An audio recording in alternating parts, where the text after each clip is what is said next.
savez que nous, on avait proposé même, dans le cadre des réformes du Sénégal, que même pour ce qui est des nominations, des pouvoirs de nomination, que l'Assemblée même soit impliquée. Vous savez qu'aux États-Unis et en France, le président de la République nomme, mais il y a les commissions spécialisées organisent des auditions des gens qui sont promus. Je crois que ça, c'est une bonne piste de réflexion. Effectivement, il y a aussi, on peut faire appel à candidature pour donner un message fort qu'en fait, il n'y aura pas de nomination de connivence, il n'y aura pas aussi des limogeages de conviction. Je crois que c'est des choses à faire. C'est de l'intérêt du Sénégal. C'est de l'intérêt de la nouvelle. Pourtant, des pays moins lotis que le Sénégal ont réussi cette affaire. Il y a le Rwanda, où le ministre rend compte de la gestion de ce qu'ils ont fait. Mais écoute, est-ce que l'Assemblée nationale de rupture dont vous parlez va aller dans ce sens où des ministres viendront rendre compte effectivement. Écoutez, vous savez, Alassane, moi je considère que depuis le 25 mars 2012, le Sénégal veut écrire une nouvelle page de son histoire. Cette nouvelle page, l'écriture est confiée au président de la République. Cette nouvelle page, de mon point de vue, aucun Sénégalais ne sera de trop pour l'aider à l'écrire. C'est une page de réforme de l'administration sénégalaise. C'est une page de réforme de la fonction publique. C'est une page de réforme de l'école publique. C'est une page de réforme de l'hôpital, des services publics d'une manière générale. C'est une page de redressement de ce pays. De mon point de vue, aucun Sénégalais n'est de trop. C'est pourquoi je considère que l'Assemblée nationale a un rôle à jouer dans l'écriture de cette nouvelle page de l'histoire de ce pays-là. Qu'est-ce qu'elle doit faire, l'Assemblée nationale? Le Sénégal, l'Assemblée nationale fera ce qu'elle a à faire, parce que vous savez que nous avons, nous, un certain nombre d'attributions, nous votons les lois, mais nous ne voulons pas seulement nous contenter de voter des lois. Nous voulons même être impliqués dans l'élaboration des lois. Il y a une initiative qui a été prise tout récemment avec le ministère de la Justice dans le cadre du Code de nationalité. On a organisé un atelier regroupant les députés de l'opposition comme du pouvoir, la société civile, pour réfléchir ensemble sur des insuffisances du Code de la famille au Sénégal. Parce que, je ne vous apprends rien, qu'au Sénégal, une femme ne peut pas transmettre la nationalité sénégalaise à son fils. Or, un homme peut transmettre la nationalité à son fils. C'est une injustice. De notre point de vue, la femme sénégalaise doit pouvoir quand même transmettre sa nationalité à son fils ou à sa fille. Et je crois que c'est une loi majeure, c'est une réforme majeure. Et quand il y a une réforme majeure, de mon point de vue, il faut y impliquer le maximum de monde possible, les députés, la société civile, parce que vous savez qu'une loi, plus elle est discutée, mieux ça vaut. Et plus elle passe plus facilement. Et d'autant plus que le président de la République s'est engagé à ne pas présenter à l'Assemblée des lois scélérates, du genre loi Ezzan, loi du 23 juin. Ça, on n'en aura pas. Oui, mais le président a pris l'engagement de renoncer à ses 7 ans de mandat, à prendre 5 ans de mandat. Oui. Quand l'Assemblée va les recevoir, c'est une proposition de loi écoutez, vous savez pour justement la voter. C'est une difficulté parce que cette disposition de la Constitution ne peut être révisée que par référendum. Mais de toute façon, le président, lui, a pris l'engagement. À quand référendum? Je ne sais pas, le président a pris l'engagement de ne faire que 5 ans, que je salue. Parce que vous savez, le message qu'il faut tirer de cette décision du président Macky Sall, c'est que nous devons aider les Sénégalais, enfin les gouvernants, à ne pas s'habituer au pouvoir. Vous savez que quand on s'habitue au pouvoir, on devient un accro du pouvoir.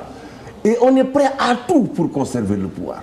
Et le président de la République, en disant, écoute, moi je vais réduire mon mandat de 7 à 5 ans, et que je ne ferai que 2 mandats au maximum, ça veut dire qu'il sait, tel jour, de telle année, il ne sera plus président de la République. Vous savez que si vous sollicitez un deuxième mandat, oui, il faut travailler. Les Sénégalais vous attendent à... Oui, bien sûr, mais le deuxième mandat, c'est gagné au premier. Les jeunes attendent. Oui, oui. La lutte contre le chômage, le travail pour des jeunes. Aujourd'hui, qu'est-ce que vous faites justement pour concrétiser? Je vous ai dit tout à l'heure que le président a prévu 500 000 emplois en 5 ans. Pour cela, il mise évidemment sur la formation professionnelle, il mise sur la relance de l'agriculture. C'est quand les premiers emplois de Macky Sall? Mais c'est pour bientôt certainement. Mais c'est pour bientôt. Vous savez qu'il y a, le pays a des atouts.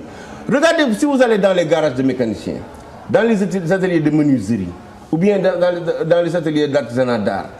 Mais il y a des centaines de milliers de jeunes qui sont formés dans ces lieux-là. De mon point de vue, l'État doit devoir trouver les moyens pour les encadrer. Et à ce titre, il y aura un fonds de garantie pour permettre en tout cas aux jeunes et aux femmes d'accéder au financement. Parce qu'en fait, ce qui manque à ce pays, ce n'est pas le génie. Ce n'est pas l'imagination, c'est le financement qui pose problème. Et je crois qu'avec le fonds JIP, le fonds 6 que nous allons créer, c'est pour permettre en tout cas aux jeunes, aux femmes, en tout cas à tout entrepreneur sénégalais, individuel ou collectif, de pouvoir accéder à des ressources pour pouvoir quand même mener à bien son activité. Et je crois que c'est une excellente chose. Et d'ailleurs, si vous remarquez qu'au Sénégal, il n'y a pratiquement pas de banque de développement, ce qui fait que les populations sont laissées à elles-mêmes en face aux banques. Le discours que vous tenez là, c'est le discours de campagne. Non. Là, vous êtes en réalité au cœur du pouvoir. Je rappelle nos engagements. Quand nous allons... je rappelle nos engagements. Je vous ai dit tout à l'heure que je ne comprends pas que de moins en moins nous évoquons les engagements du président de la République. Elle sera mise en œuvre quand? Mais bientôt. Mais déjà le président... Bientôt, ça peut être 1 an, 2, 3 ans, mais non, 4 ans. du tout. Écoutez, moi je crois que ce qu'il faut dire aux Sénégalais, c'est qu'ils ont élu Macky Sall pour 60 mois. Il n'en a pris que 6. Et les engagements auxquels il a souscrit, c'est des engagements qui s'étalent sur 60 mois. C'est à la fin de son mandat que les Sénégalais diront qu'ils sont satisfaits ou pas. Et moi, je suis convaincu... L'impression qu'ont les Sénégalais, c'est que vous ne leur parlez pas. Absolument. Non, mais c'est un problème. Vous savez que tout le monde, le président en est conscient, on a un problème de communication. On a beaucoup fait. Et on prévoit de beaucoup faire. Mais malheureusement, les Sénégalais ne sont pas suffisamment informés. C'est un vrai problème. Et en tout cas, en ce qui nous concerne, nous, au groupe Benno Bokk Yakaar, nous allons nous organiser pour porter, en tout cas au niveau des populations, les réalisations du gouvernement, les initiatives du gouvernement. Et je crois que ça va permettre quand même aux Sénégalais de comprendre. En tout cas, ce que je vous ai dit au début, que dans le programme Yoonu Yokkute, qui est un programme de redressement national, il y a 200 engagements auxquels le président a souscrit. Et le président de la République met particulièrement l'accent sur les femmes. D'ailleurs, j'ai oublié de vous le dire, le président avait, en tout cas, on compte mettre en place ce qu'il appelle la bourse de solidarité familiale pour venir en aide aux familles les plus diminuées. Mais c'est une excellente chose. Il y a aussi la couverture de la maladie universelle. Vous savez que dans ce pays, il y a une injustice criarde. Seuls 20% ont une couverture maladie. Ce sont les fonctionnaires du secteur privé ou public. Mais il n'y a que 20% qui ont une protection sociale, qui ont des droits à la retraite. Mais le président veut redresser tout cela. Mais vous croyez que ça peut se faire du jour au lendemain? Comme il a dit tout à l'heure, nous sommes dans une phase de transition entre l'ancien et le nouveau. Maintenant, nous avons effectivement réglé la question de la majorité à l'Assemblée nationale, des lois allant dans le sens et d'ailleurs, bientôt, vous allez voir dans le budget de 2013, toutes les priorités que le président considère comme urgentes, prises en charge effectivement par le budget. Parce qu'en fait, c'est à partir de 2013 qu'effectivement nous pouvons actionner le levier dont nous disposons, c'est-à-dire le levier budgétaire pour mettre en œuvre les politiques auxquelles nous sommes engagés. Parce qu'en fait, le budget de 2012 que nous avons trouvé sur place, c'est le budget d'Abdoulaye Wade. Ça aussi, c'est la continuité.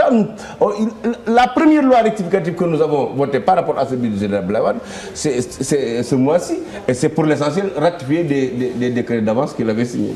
Merci infiniment Moustapha Diakhaté, président du groupe parlementaire Benno Bokk Yakaar. Merci à tous les téléspectateurs de la TFM. Merci à toute l'équipe technique qui m'a accompagné pour la réalisation de cette émission. Bienvenue à tout le monde. Merci d'avoir été avec nous. Au revoir.